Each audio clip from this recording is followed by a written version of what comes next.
Neața Răzvan, neața Dani, nu știu dacă voi aveți frică de zbor, dar să știți că citeam recent un studiu care spunea că foarte mulți dintre cei care merg cu avionul au frică de înălțime și frică de avion, iar foarte mulți dintre aceștia sunt bărbați.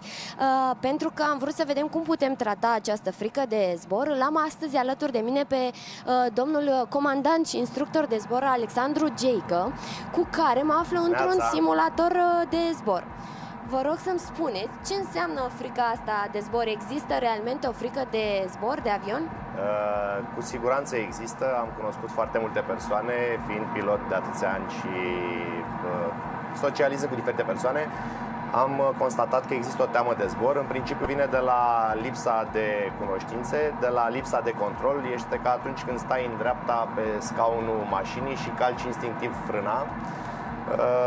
Cu ocazia asta ai posibilitatea să vezi ce face un pilot, pentru că mulți au informațiile din filme în care vine pilotul transpirat, mai vine și stewardesa și dă trenul sau eu știu ce activități fac.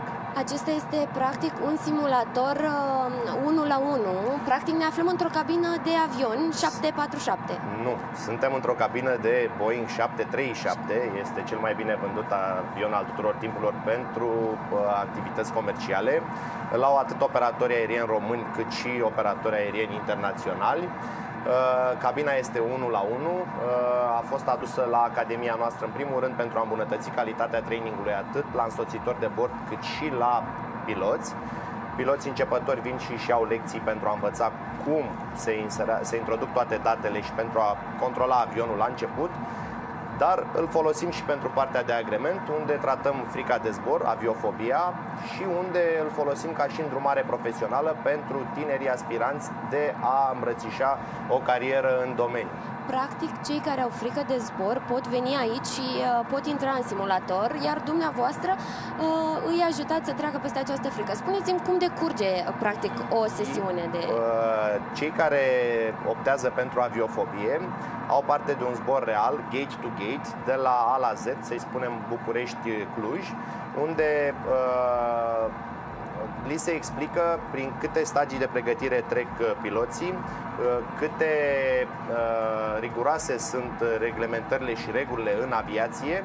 De altfel, încep de la pregătirea zborului cu situația meteo, cu introducerea datelor în computer, după care au parte de pornirea motoarelor, rulaj, decolare, croazieră, briefing, li se arată cum piloții stabilesc cât de safe este să te apropii de aeroportul de destinație sau, dacă nu, să te duci la aeroportul de rezervă de la destinație, dacă vremea sau condițiile aeronavei nu-ți permit.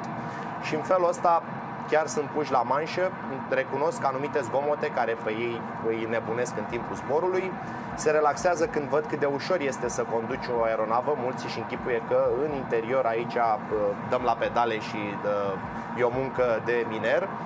Văd cât de ușor merge. Practic, acum noi suntem pe pilotul automat, avionul zboară singur, de aceea eu nu gardez controlul și, bineînțeles, nu o fac ca să ne vedem mai bine.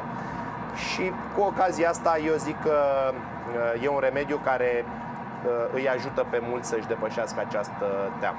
Cam de câte ședințe este nevoie pentru a ne depăși teama de zbor? Eu recomand minim 2 ședințe pentru a putea face un zbor complet. 2 ședințe implică 3 ore, între care o oră este de briefing, li se explică cum trebuie controlată aeronava și anumite detalii de aviofobie, și în 2 ore, practic, ei apucă să zboare un zbor cap-coadă, gate-to-gate. Perfect.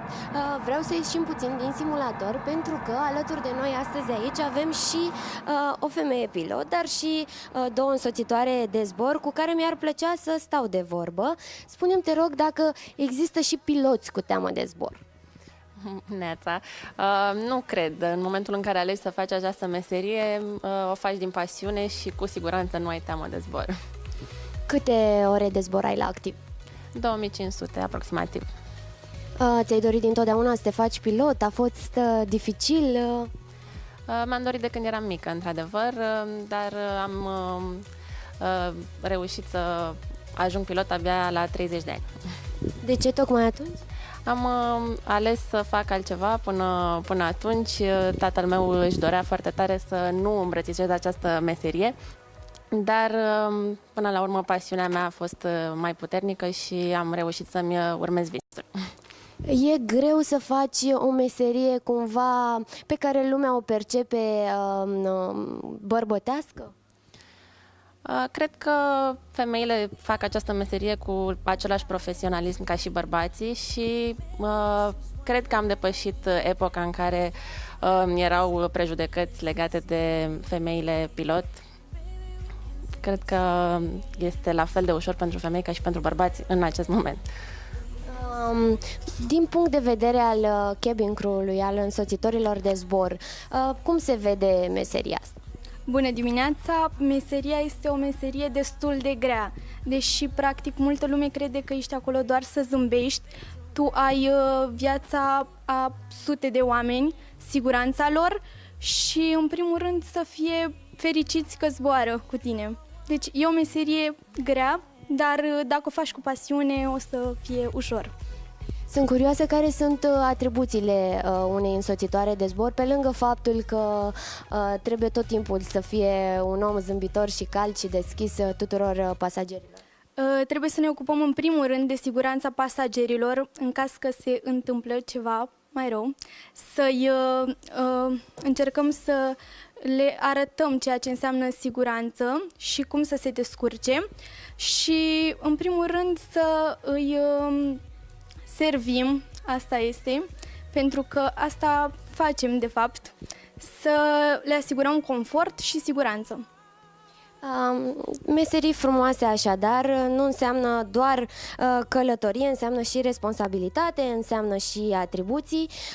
Noi mai rămânem aici la simulatorul de zbor, nu de alta, dar vreau și eu să învăț câteva lucruri despre avion și poate chiar să îmi înving teama de înălțime. Răzvan, Dani?